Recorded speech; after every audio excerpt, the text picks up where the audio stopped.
Hola amigos, ¿cómo están? Mi nombre es Ricardo Infante, ya nos conocemos con algunos de ustedes.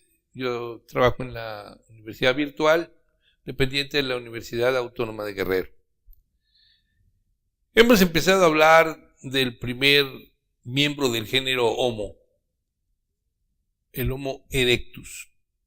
Este Homo erectus va a tener varias características muy importantes. En primer lugar, se traslada en sus dos extremidades inferiores. Ya no utiliza las manos para moverse en el suelo. Esto le permite convertirse en un ser óptico. Es un ser que la vista se vuelve fundamental, incluso más que los otros sentidos. La vista es lo que le va a dar el panorama para prever el peligro, para ver si hay algún elemento posible de cacería, para contemplar si hay por ahí frutas o granos o algo que complemente su alimentación, y le da obviamente una perspectiva diferente.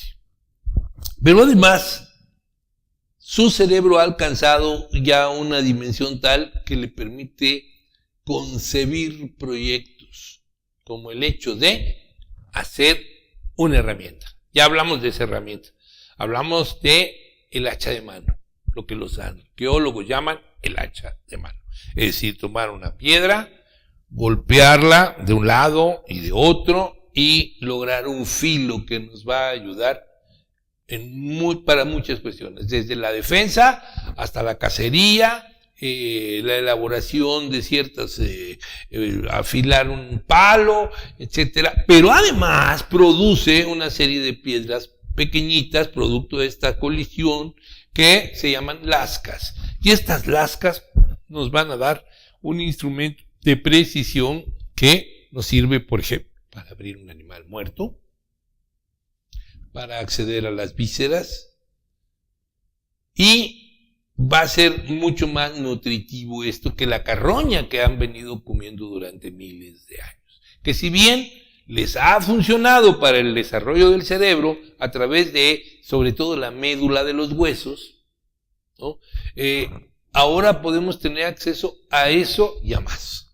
Y entonces las neuronas, el cerebro en sí, empiezan a tener un desarrollo, un crecimiento inusitado. Va a haber otras cuestiones tales como la adquisición del fuego. La adquisición del fuego es fundamental.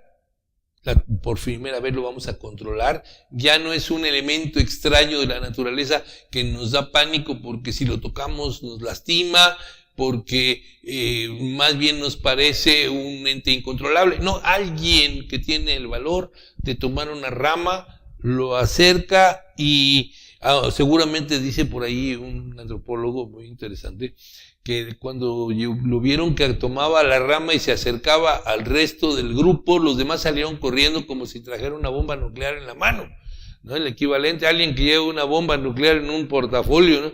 Salieron corriendo porque dijeron, esto nos lastima.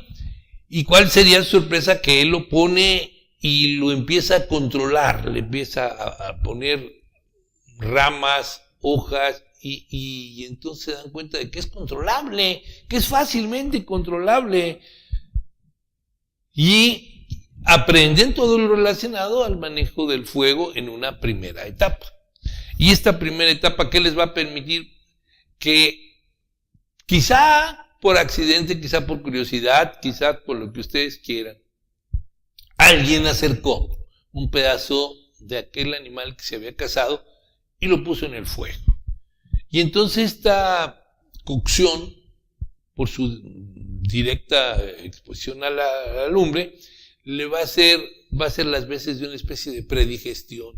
Esta predigestión nos permite que cuando ellos lo ingieren, además de que mejore el sabor, es mucho más fácil de absorber los ácidos grasos y todo lo que contiene la carne.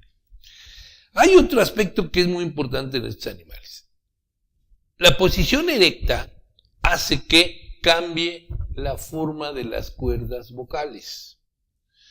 ya no va a haber gruñidos solamente, ya no va a haber llamadas de auxilio a base de aullidos o cosas por el estilo. Ya se pueden modular sonidos mucho más elaborados.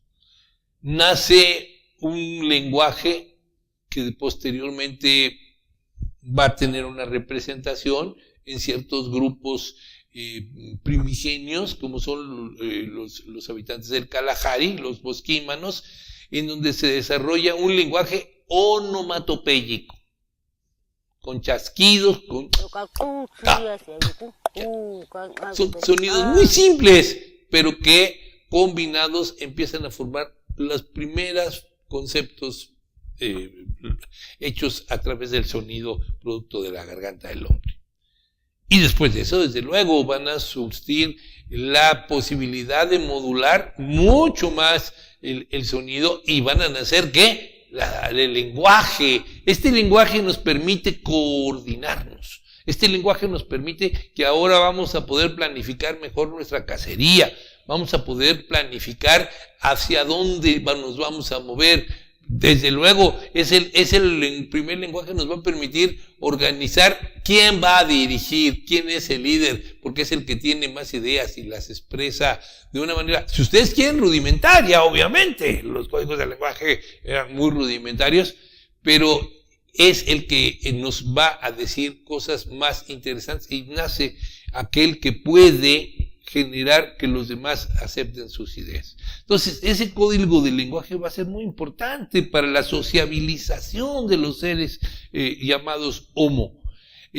Como lo sigue siendo el día de hoy, seguimos hablando y nos estamos viendo, sí, pero fundamentalmente nos estamos comunicando a base de palabras. Y cada palabra es un concepto y ese concepto nos genera una idea, nos da una interpretación de una determinada circunstancia. Entonces, ese nacimiento del lenguaje cambió al hombre. Va a permitirle tener una posibilidad de organizarse y desde luego, más adelante, miles de años más adelante, bastantes miles de años más adelante, nos va a permitir pasar a una etapa superior en donde estos sonidos que estamos modulando y que poco a poco se van volviendo palabras, sobre todo palabras muy sencillas, como decíamos. Primero, onomatopeyas.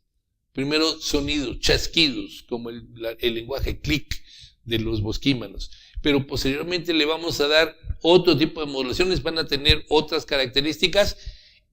Y al paso de miles de años, vamos a querer plasmar esos conceptos que hemos manejado a través de los sonidos que nos salen de la boca, plasmarlos definitivamente para conservarlos y van a ser la escritura.